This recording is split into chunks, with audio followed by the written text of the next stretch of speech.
I was putting too much pressure on myself, and you can get down a dangerous path. You just trust you've done enough during the week, and then game day you just go out there and play with confidence.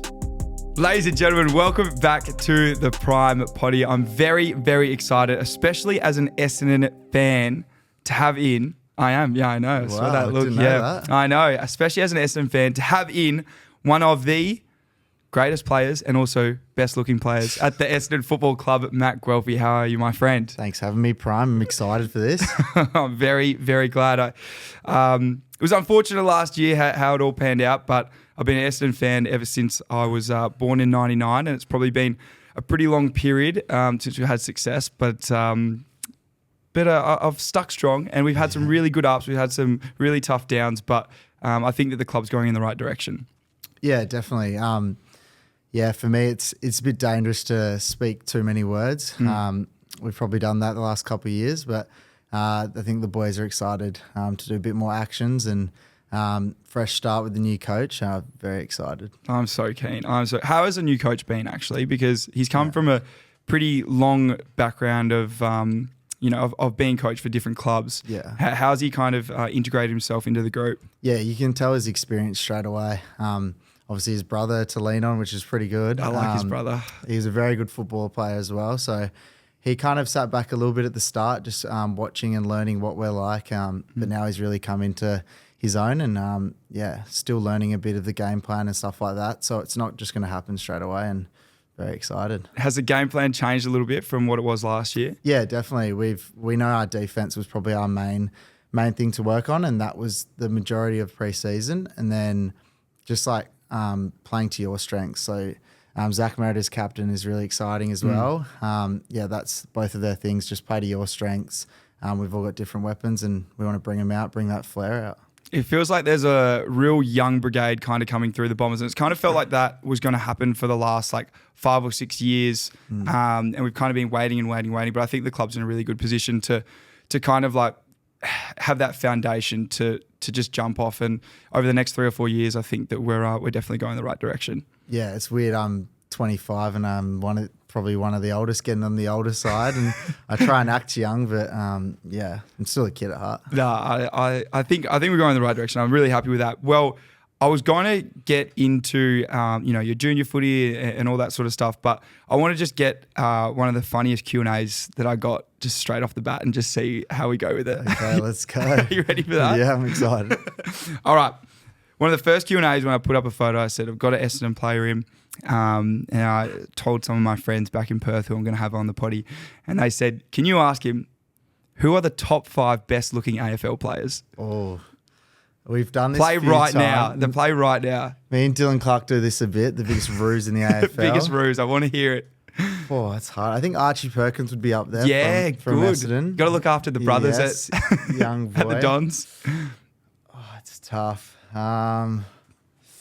It depends what you like. The bad boy Cam Zerha's up there. Oh, yeah, the bull. Depends. You can't go past people like Nat Fyfe. And, especially as a Perth boy, I think Nat Fyfe over there is just he's a god, isn't he? Yeah, he's an absolute god. People probably don't get it over here in Melbourne how much of a god Fyfe is. They forget about the West boys a lot, which is a bit sad. I'm still a West Australian at heart. Yes, 100%. So am I. So I definitely get that. I actually put down a few names. Who else you put down? I think that Baz is always up there. Oh yeah, obviously if you got him. He's a Roo.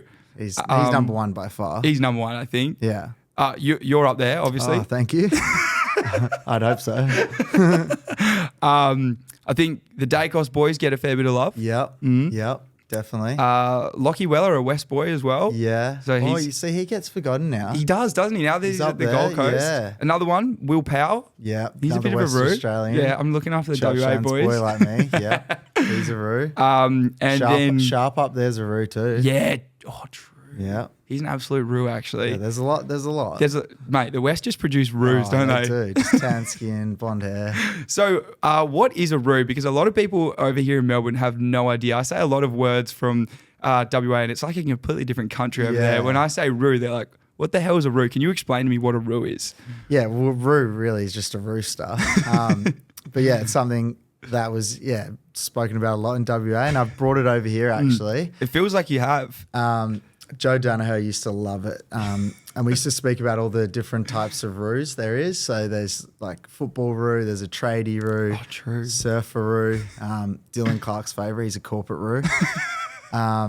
Yeah, and we're always trying to add a few more, like Kamza has a bad boy roo. Yeah, good call. But yeah, it's sometimes sounds like we're being a bit of flogs, but it's just a bit of fun, and everyone's a roo deep down. Yeah, great call. It's that is one of the funniest things. I always see it on your stories. You talk about roos, and I think that especially over here in Melbourne, a lot of people don't know the terminology of what it means. I'm talking about North Melbourne a lot of the time. Like I get a few comments like, "You're not going to North, are you?" And it's like, "Well, no, definitely not."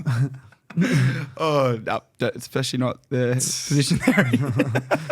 Hey, we go easy. No, I think they're actually going to be okay this year. I think they've got a few good pickups. They got some WA boys in. Big Griff Logue's there. Yeah. Darcy Tucker's gone there. So I actually think they might be a bit better than people think. And that Harry Sheasel looks like an absolute superstar. Yeah. They've got good keys and good midfield as well. So I think they'll actually be a lot better than people think. Yeah, and they've got a good coach as well. Very good coach. Very good coach. Let's get into a little bit of your junior footy. You're obviously a WA boy, kind of grew up over there. You grew up playing footy for Wembley Downs and then Claremont, a little bit of footy there. Can you touch on a little bit of that lifestyle over there and your footy career kind of as a junior? Yeah, so I was thrown around a bit. All my clubs kept folding, which was a bit sad. Was that related back to you or not? I hope not. I went from City Beach, started off, I was kick. Then Wembley Football Club started. I was the very first team in Wembley Football Club, folded, went to Wembley Downs. They folded mainly because of the Hale boys all leaving, playing PSA footy and stuff like that. So they went to Marist.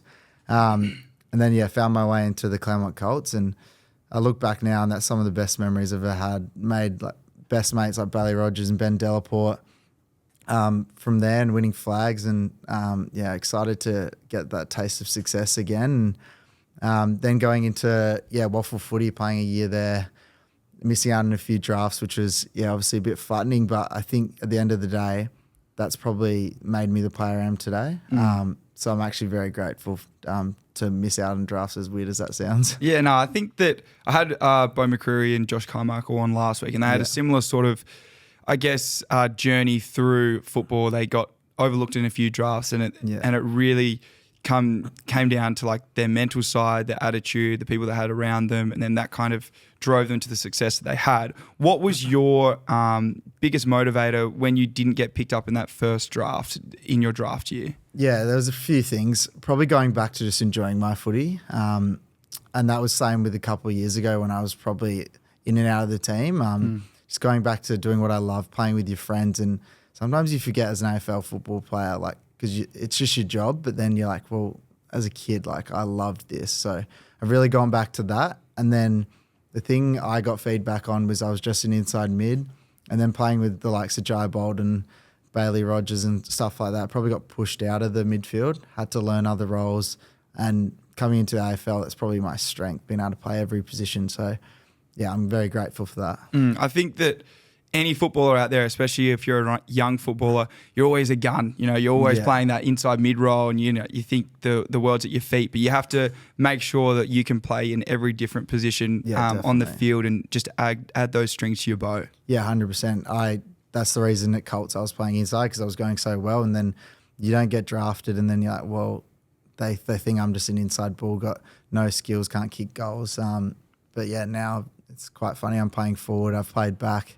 And I'm actually really enjoying playing that forward role. I'm loving you as that forward, kind of pressure forward, sneaking a few goals here and there. No, it's really good. It's pretty simple for me. Just chase and tackle, and the rest will come on the back of that. And then exciting having Waller back this year. I can do the hard running stuff, and he can make the team look good and kick all the goals. So he does kick it. He kicked a really nice goal against the Suns. Yeah. Just like hits it so hard and just like bang. Just at training, watching him was just unbelievable. He's something else. So how's he come back? He's come back, obviously had the year off. Yeah. He's come back, and just, is he excited to be around the group again? Oh, definitely. You can see he's a lot happier than before. And then, it's going to take some time to get his fitness back up, but already it's come a long way. And I think he'll be a sniff around one, so we'll see, but I won't give away too much. Depends on you. I'll be ready to go. You'll be ready to go? Yeah. Yeah, good. Yeah. Good. Because you didn't play on the weekend in the preseason game. I won't play this week, but tracking along nicely, and I've got a few big sessions coming up, so should be right. Good. So you're just prepping yourself so you can hit that round one ready to hit go. the ground running, so I'm excited. Very nice. You obviously were playing that inside mid role, and then you were going forward as a junior. What did you get drafted as out of Claremont? Like, what did the Essendon Football Club see that they were like, I want to play you there? Or was it kind of more as a utility? Well, I know a lot of clubs wanted me as a forward, like Adelaide and stuff. But yeah, Essendon kind of saw me as a winger. I played a lot on the wing as well for Claremont. But I've never really seen myself as a winger. It's probably, I like being in and under and a bit more around the ball. Wingers just run up and down all day. I know. It's good. Sucks. It's good if the ball movement's good, but sometimes you get stuck and left out there, which I think I'm more in the contest, tackle pressure. As you know, wingers don't really tackle. You just say hi to each other at the start of the game and off you go. You pretty much shake hands. I used to say, I play Colts as well. I was playing for East Perth, and I'd literally go up, shake my opponent's hand and say, hey, mate, I won't man up on you if you don't man up on me. I'll see you at the end of the day. Funny. That happens in the AFL too. So it's a lot of fun playing on the wing. You can get a lot of the ball, but like you said, you could sometimes get a lot of it, and then other times you're just like out of the play. And it's like, especially if you play on like those skinny grounds sometimes. 100%. Oh man, the wing roll is like the worst position to play. Yeah, and it's probably just doesn't suit my strengths, the 1%ers and all of that kind of stuff. So yeah, I'm happy to leave that for the Sam Durham. He's going very well. He is going well. It's looking good. I'm liking. Like I said, the young brigade's coming through, and it's a really exciting way to look at it. So, how many drafts were you overlooked in? 2. I got picked up on the 3rd. Yeah. And what did anything else change from a mental perspective? Like, was there something that you said? You never lost hope that you were going to get drafted, did you? Well, I didn't. I always had it in the back of my mind, but that last year I was probably like, go back to having fun.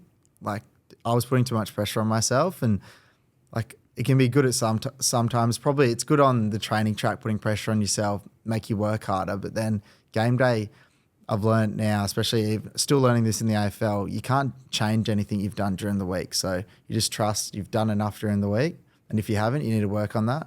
And then game day, you just go out there and play with confidence. Yeah, it's one of the things that a lot of people ask me, like, how do I get more confidence into my game? And I'm like, it's one of those things where you just got to trust what you've done each week or throughout the week, and you can gain as much confidence from that. And then on the weekend, you go out and you look at your opponent and you say, well, I've done more work than you have this week. So that should instill enough confidence in you. That's what I think.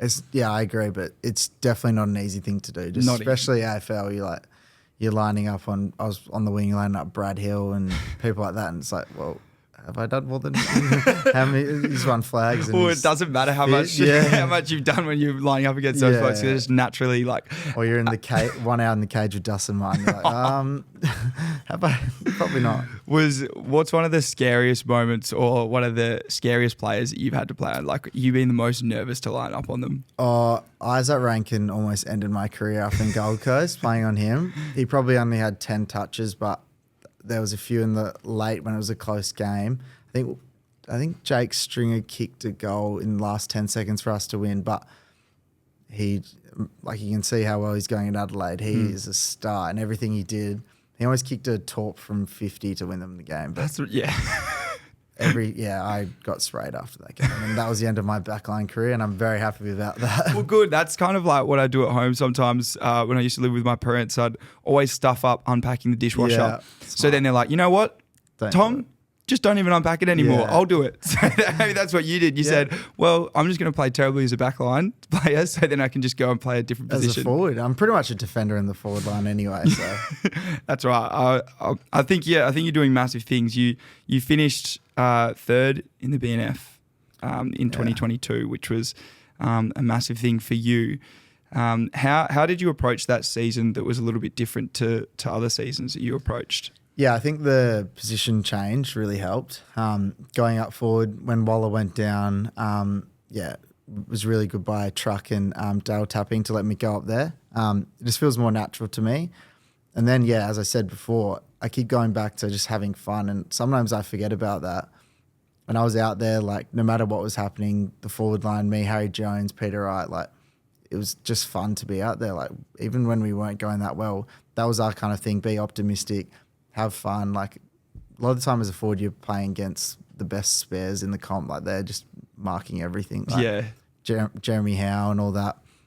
So you just got to kind of look at it as being optimistic, and that's what I keep going back to. And then stuff like I watch a bit of the test, the documentary. Oh yeah. I liked what Usman Khawaja just said. He said, "Enjoy life for what it is," and that stuck with me. Like I'm so lucky to do this as a job, and when it gets down, like just there's a lot worse things happening in the world. I try and think of that. Do you try and take? I used to watch the Last Dance, the Michael Jordan one. Have you watched that? Yeah. Yeah. I think I was going to say, do you take a little bit from each athlete that you've kind of seen or worked with, and kind of just start to incorporate it into yourself? Yeah, I do, but I'm probably not. There's some people that go like full on like Kobe Bryant, all that kind of stuff. I just take what I like, and a lot of the time I like the little things, like stuff like that. There's a lot of like surfers and stuff that I actually like, which sometimes you don't think about footy, like Jack Freestone and stuff. So I probably look at it a bit differently than the whole just army work hard, which I definitely train hard, but there's a balance as well to life. Yeah, 100% have to have a balance, and especially in the line of work that you do. And similar to me as well, I love to have hobbies that are outside of what I do. What do you do outside of footy that kind of allows you to chill out, relax and refresh for the next week or the next game? Yeah, for me, just mentally getting in the water. It's not the Perth beaches. Not nice here, is it? I live in St Kilda, and it's definitely not City Beach. But stuff like that. I don't surf anymore, because it's a bit hard and it's a bit cold. But you should go to that surf. Yeah, it's right next to the club. Dude, that's sick there. Yeah, it's that's so cool. Good fun. Just being social, like getting out, having coffee with the boys, stuff like that. It's like I'm pretty simple. Even if it's going out and having a beer with your mates. Like people think you're an AFL player, you gotta be hard all the time, but like you've got to enjoy life.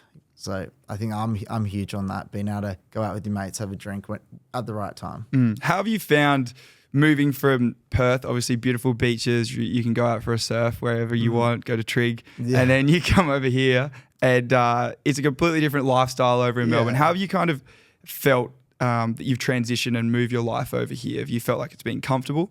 Oh, it definitely took me a while. Like I was probably my first couple of years, I was like, I'm always going to end up back in Perth. But now, like, I actually love it here, and I get to go home and see the family for off season, stuff like that. Mum and dad come over heaps, so I'm very lucky because their work allows them to do that. But yeah, Sam Draper's been huge for me. Living with him, he's from Adelaide as well.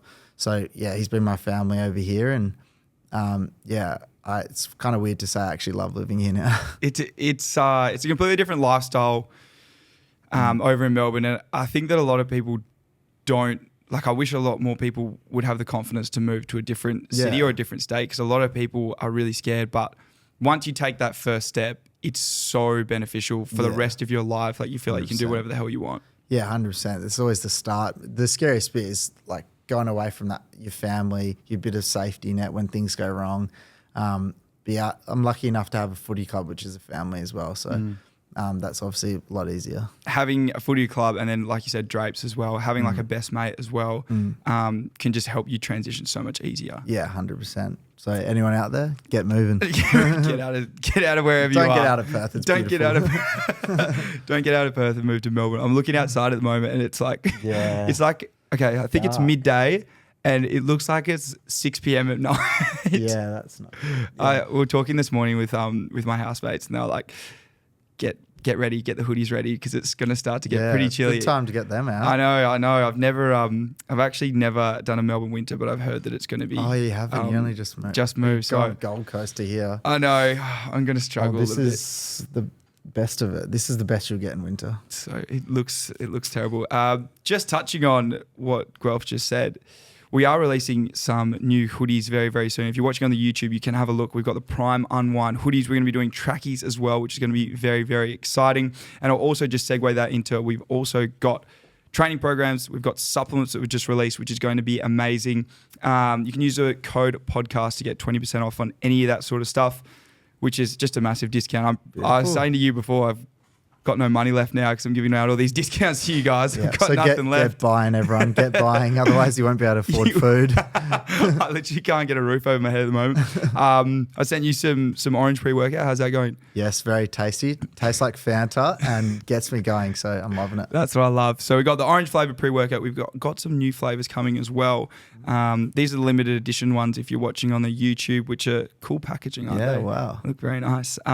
Pink's good. Pink's nice, isn't it? It's good colour. Yeah, it's my favourite, I reckon. Yeah, and then we've got, I don't know if I'm allowed to say what flavours we've got coming, but we've got some new flavours coming. So we're in the works at the moment with the factory getting them done. We've obviously got vanilla flavoured protein and then chocolate flavoured protein as well. So make sure you go check that out. Use the code podcast to get 20% off on anything on the website. Wow. Sorry, I just had to go through that. That's had to plug myself every now and then. Got to stay alive, stay afloat.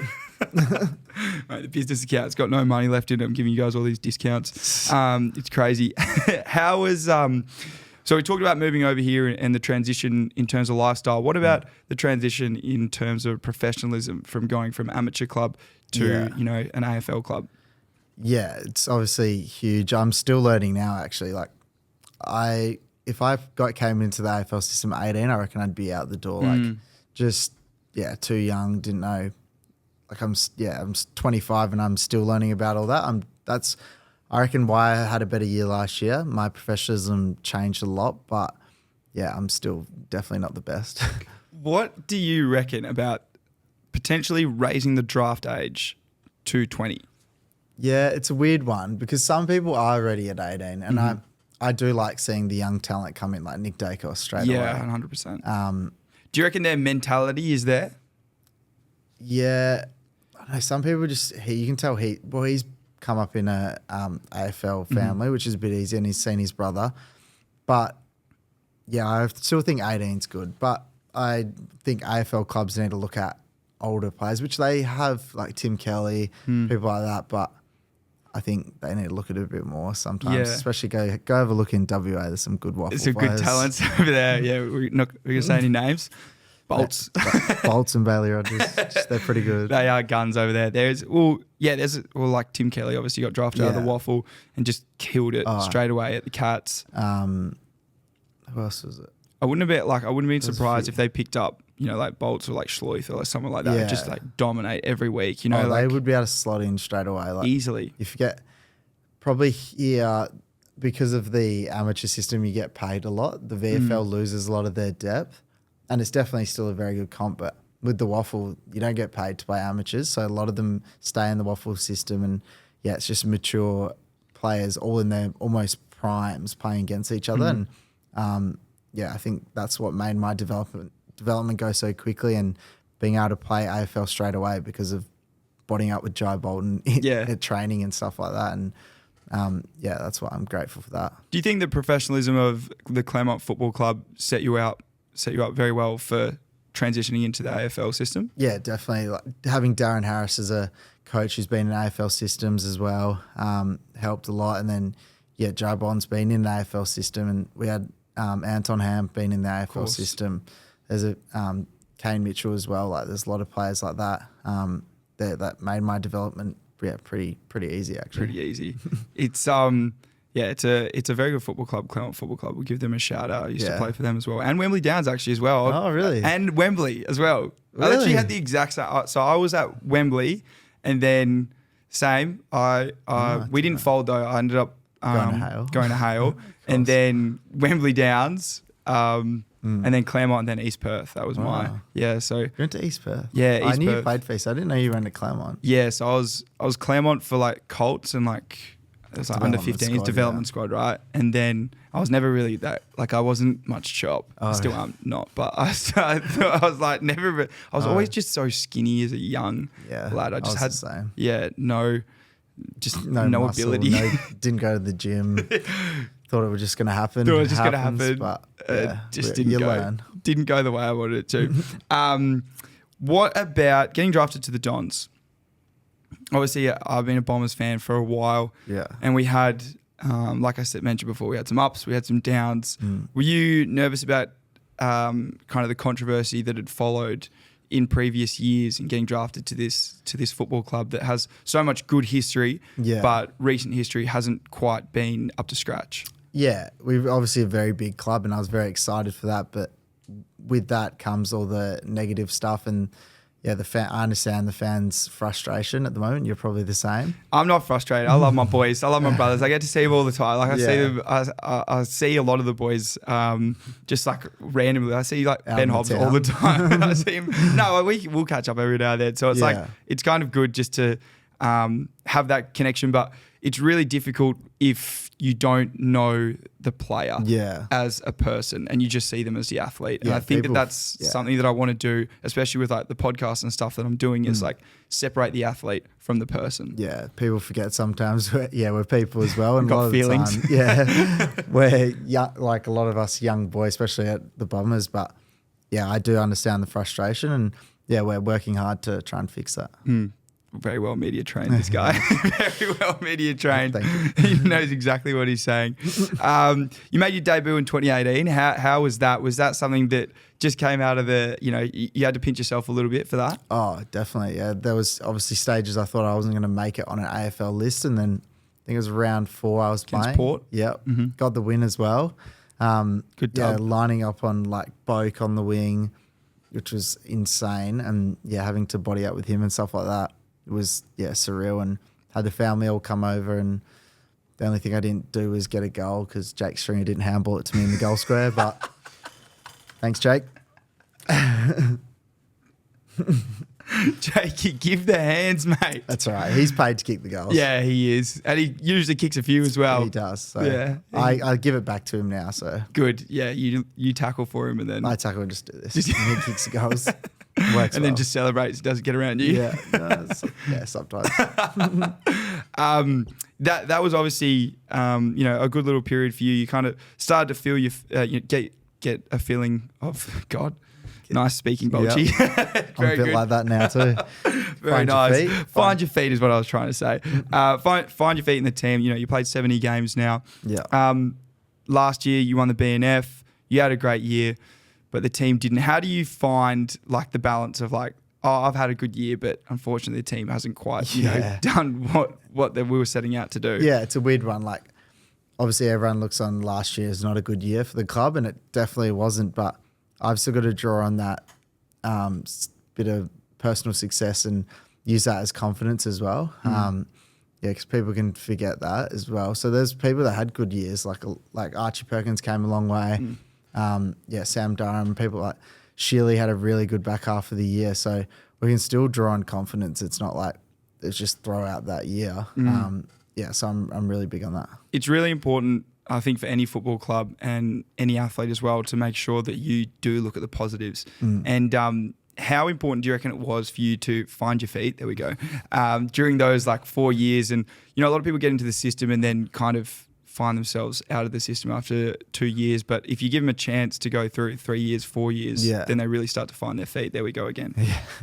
A lot of people you see like the second, third year blues, they start off well and then probably lose a bit of confidence and then don't get as many opportunities because you're not young anymore and you're not learning as much. It probably happened to me a bit. I think I was sub 6 times. I was dropped a fair bit, and for me it was if I was playing AFL, VFL on the bench as the sub, I just tried to enjoy it, like because I actually probably thought I'm going to get delisted here. So I was soaking up, sitting on the bench, like just trying to be the energy, and I'm trying to do that now. Like out on the track, just I carry on a little bit, which is good.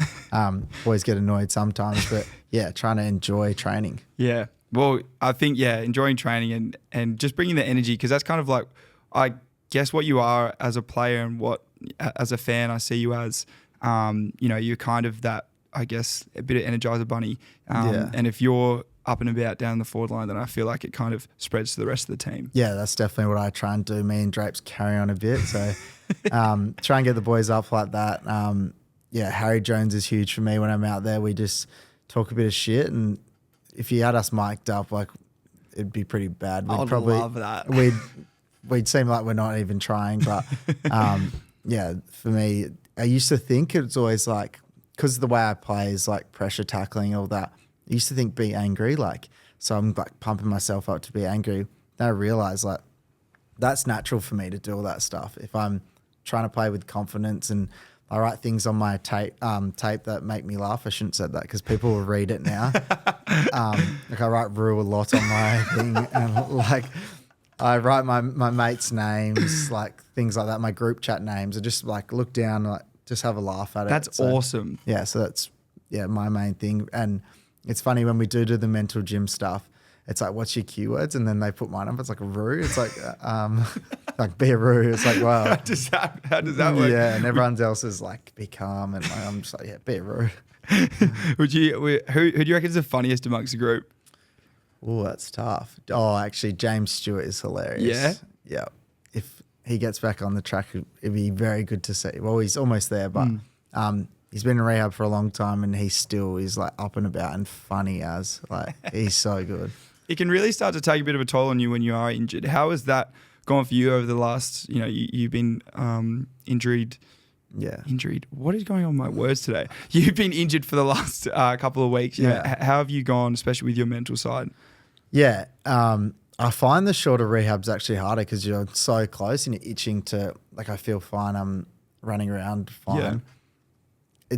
It's the longer ones where you've got to try and not go through the motions. I've been pretty lucky. Oh my God. Yeah, it's especially as an AFL player though, you can start to look at everyone else and be like, well, they're like, you get poor me, they're all training, having fun. But then it's like, well, you're getting paid to go to the gym, which is like pretty the sick. end of the day, it's pretty good. Like, so just I try and do that and like look at other things. Like I was an electrician. I actually really enjoyed it at Hale School. Yeah.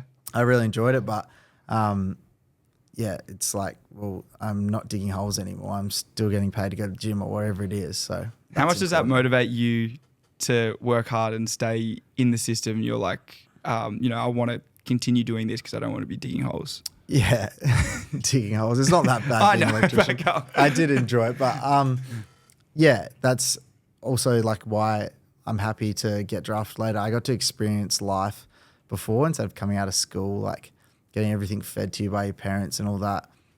So yeah, I think clubs now are JJ boys, which is our young boys. They actually go out to work sites. Yeah. I don't think they've got to do it the last couple of years because of COVID, but they've gone out, dig holes and all that, which is quite funny. It's actually imagine going top 10 and going to dig a hole.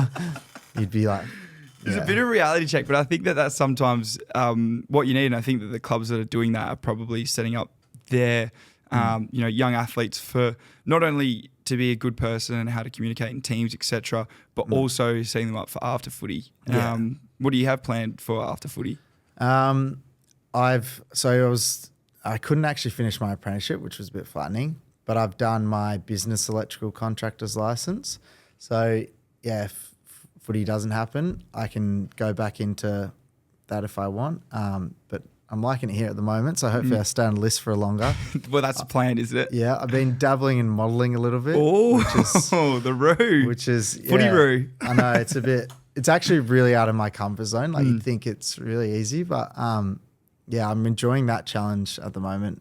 It was just up in Sydney doing a few shoots. So nice. Any brands that you can release? Not yet. I did do a Mossimo shoot a while ago, but nothing too big just yet. So you have to wait and see. I have to get you in the Prime on Wine hoodies. Yeah, be a model. The Roo. Hefty price. I know, I was going to say, I don't know if I can afford you, mate. Especially all these discounts I'm giving on the supplements. I think you've got nothing left. What's your goals for 2023 personally as a player? Yeah, I think just building on. I don't like to put I want to win the Brownlow. Well, obviously not going to win that. Well, you don't, mate, you know. Who knows? Yeah, but I just want to build on confidence from last year, and I think I've become a bit more of a leader now, which was really good feedback to see in our voting that we just did. I want to build on that and then try and drag people along with things, my strengths. I don't have to be like Zach Merritt, and I'll never be like Zach Merritt. Trying to drag people on with 1%ers, tackle, chase, pressure. And then, yeah, obviously as a team, we just want to improve and keep getting better every week. We don't want to be round one and that's the best we're going to get. Like, it'll take time, new coach, new game plan, and hopefully just be improving. And don't want to say the F word, but hopefully, we're getting to that stage. And but we are confident, but you don't want to be just saying words like we all. The F word, I love that. I don't know why I thought of something else, but I definitely know what we're thinking. I know what we're saying. How's Zach Merritt kind of integrated himself as captain amongst the club? Yeah, well, it doesn't really feel different, to be honest. He's That's definitely one of the better leaders already, and obviously voted as the best leader. I'm very excited for him, and he's the ultimate professional, and like you see, he's a very good footballer, consistent. So I don't think he's going to try and be. Well, I know he's not going to try and be like Dyson, but the best thing is we've still got Dyson there, so he'll be able to help Zach with everything, and Dyson won't change either. He'll still lead like he was as captain. So that's the most exciting bit. And leadership group, has that been released to the public or not? I don't know if I'm allowed to say, but okay. There's no leadership group this year. Okay. It's just the two. Okay, interesting. Yeah. How do you feel about that? I really like it. Yeah. It's him, Zach and Andy. And then sometimes you just put a leadership group together and everyone feels like they have to say something because they're in the leadership group. The good thing we have now, like we have Dyson obviously to back up. We've got lots of leaders like Sheely, Peter Wright. You can all, Brad's kind of spoke to us about being a leader in your own strengths. So yeah, it might be being a task leader, motivational leader. This is what we voted on. Social leader. Nice. Yeah, so the social leader. I was ranked quite high in that one. I don't know if that means just organising drinks. Yeah, that's Drapes' job. So. Yeah, organising drinks. Yeah. So I was high in that, but I'm really excited just having two, because then it just keeps it simple and hopefully they both stay on the track, and then we don't have a captain. Otherwise, you might be in a bit of strife. No, well, Dyson social can leader. do it. Yeah, Dyson goes. Who's next? You, maybe you're third. I'll be third. Well, we're getting towards the end of the potty, but I want to get into some Q&As from the people. Now, you said off air that sometimes you get some Q&As and they're a little bit... Yes, they're very rare. Sometimes it's mainly about girls or it's from the Claremont boys, so we'll see what it is. We'll see how we go. Well, the first question, Matt Guelfi, are you single? Oh, I get that one a lot too. I am very single. Oh, so no. Hit me up if you want. I'll have a look in my DMs. Oh, what? We'll be checking the DMs. Oh God. Oh. I actually wanted to ask you, girls and like girlfriends being an AFL player, is that distracting? No, it's definitely a lot of boys. Well, there can be girls that are distracting and they can want you for playing footy or whatever.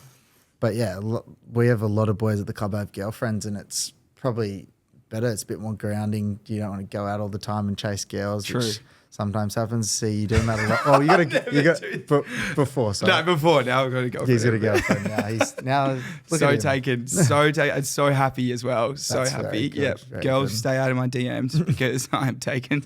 Come to mine. Come to Guelfi's instead. It's okay.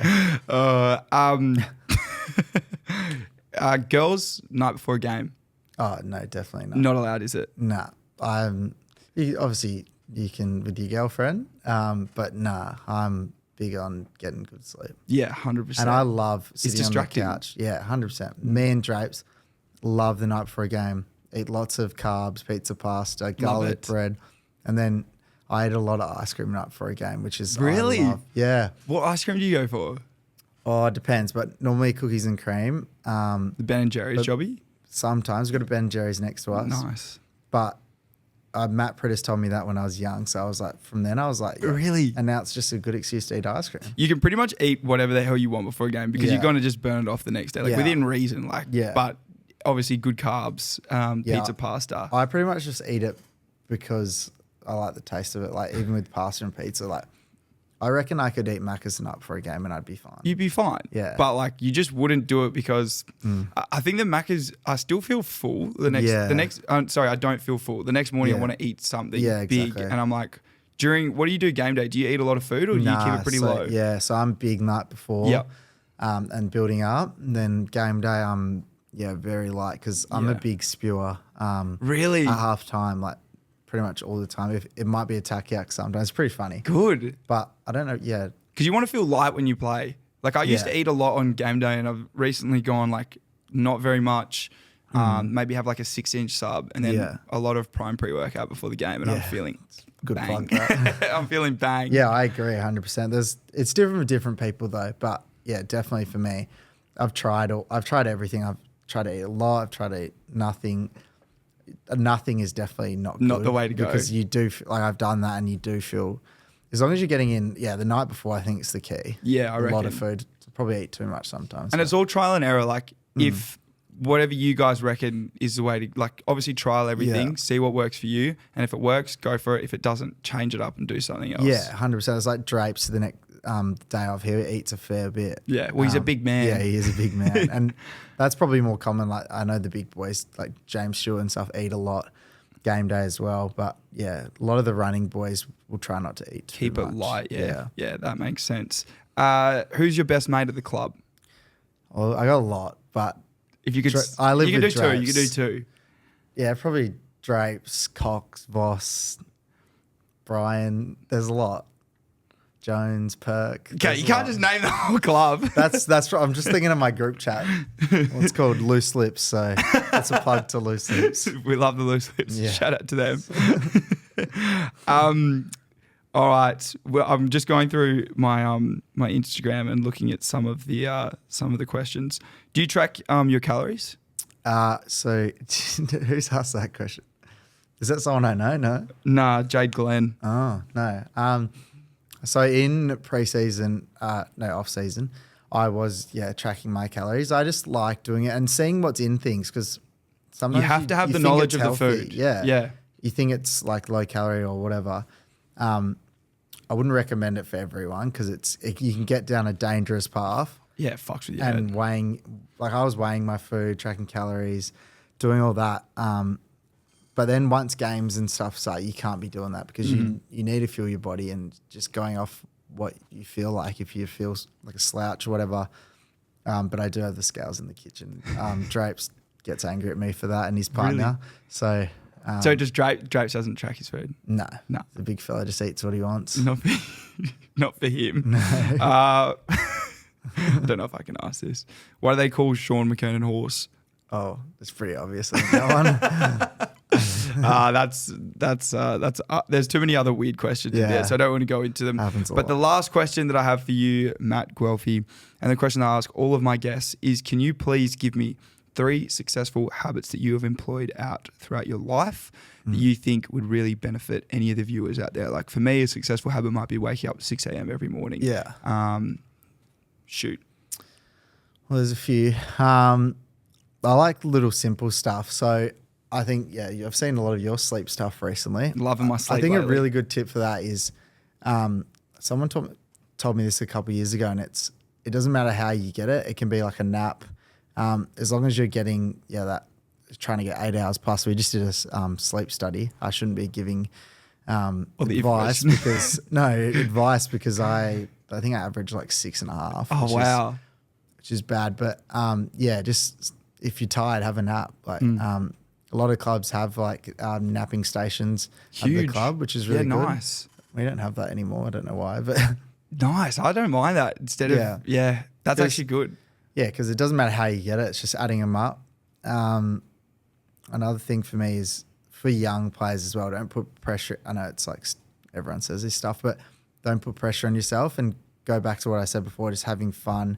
A lot of time you actually get better by versing your mates, whether it's basketball, 1v1. Yeah. You actually try your hardest because it's your mate. You want to beat them. Yeah, 100. But it's fun as well. So I reckon they're the two for me, and I can't really think of another one right now, but don't track your calories. Don't track your calories. But I think it's a good thing to know what's in your food. Like, because I would eat a lot of just like random stuff, and then I'd put it into my fitness And you're pal. like, wow. I'd be like, holy crap, cheese is like Yeah. taking up a lot of calories for the day, or Yeah. peanut butter, right? Like it's Yeah. taking up all the That's calories. a lot. You know, I've got like a 2,000 calorie smoothie. I'm Yeah. drinking it. That's my whole day. You know, like I'd recommend do it for like 1 or 2 weeks. agreed. See what, and even if like I don't know what app I've got. I don't think it's the My main Fitness one. Pal? No, I don't think it's Different that one. one. It's a different one, but you can scan. Can you scan Scan the barcode Yeah. and it just goes to And it. it's good, even if you're not tracking it, just see what's in it. Yeah.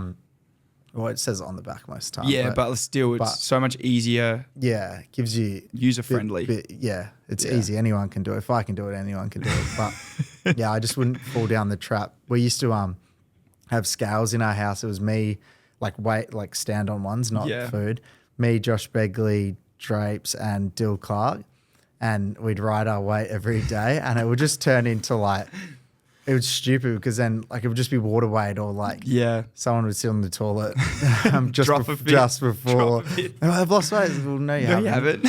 So yeah, I wouldn't fall down the trap too much. It's a slippery slope Yeah, to go down. I definitely. think that if you're going to weigh yourself once a week. Yeah. And then you And can be go off that. consistent with it as well. Like same time in the morning, because I'm like a big fluctuator. Like sometimes I'll be 79 to 80 kilos if I weigh in the morning, and then I can be like 83, 84 at night. So it's Yeah. like I haven't done anything that day to lose the weight. It's just water weight. And then it gets in your head a little bit and you're Yeah. like, oh crap, I've done this. I I've used to done be that. big, like before a game.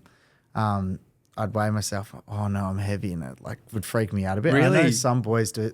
Some boys definitely do. Well, because that. do you guys weigh yourself before the game and then weigh yourself after to Yeah, see how for much like fluid, water, yeah. fluid retention? Yeah, and sometimes you'd look at it and oh no, I'm heavy, and then you get in your head like, oh, do I feel heavy? And it's like, yeah. So also like, But all no. scales are different as well. Sometimes the scales that they bring into the club, Yeah. are like it's like done differently. or like it's to on your the scale. carpet or something. That, Yeah. yeah. So, yeah, you gotta. It's good sometimes actually now because sometimes it'll be heavy and I'm like, oh, I felt amazing. So Yeah. now I can know that's fine. So Yeah, no, 100%. Ladies and gentlemen, it's been an absolute pleasure to have Matt Guelfi on. Thank you so much for coming in, brother. And I hope that you guys absolutely smash it and you personally smash it this year. And as I always say, go Dons. But thank you so much for coming in, brother. thanks for having me, mate. No worries. I'll see you soon. Thanks, guys. Beautiful.